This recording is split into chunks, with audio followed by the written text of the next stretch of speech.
O turismo, un dos principais motores da economía das Rías Baixas, pode sair gravemente ferido da crise do coronavirus. Un informe elaborado polo Clúster de Turismo de Galicia estima que a nosa comunidade recibiría, no mellor dos casos, a metade dos visitantes. A chegada de viaxeiros tamén se vería reducida casi nun 50%.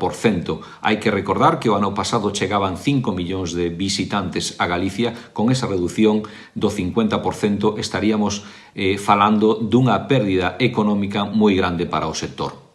O escenario máis pesimista apunta que tan só 2 de cada 3 turistas visitarían Galicia tras a crise do coronavirus, unha emerxencia sanitaria que tamén tería consecuencias pro emprego. Segundo o clúster, podería arrastrar ata 30.000 postos de traballo. Falamos dunha pérdida tamén de entre o 22 e o 30% dos empleos que xenera o turismo en Galicia. Estamos a falar de case 27.000 a 30.000 postos de traballo que no caso máis positivo se daría no sector turístico galego.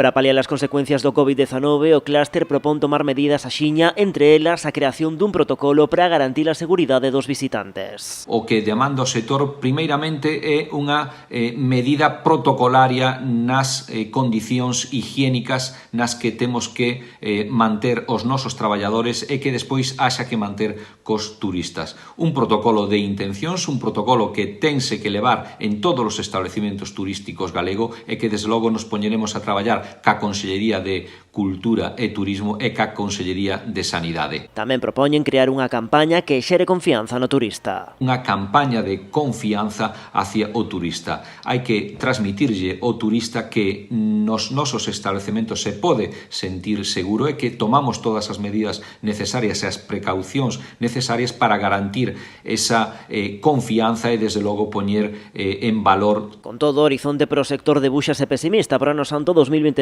augúrase unha forte caída dos turistas, pero tamén dos peregrinos, que se reducirían do 500.000 a pouco máis de 250.000.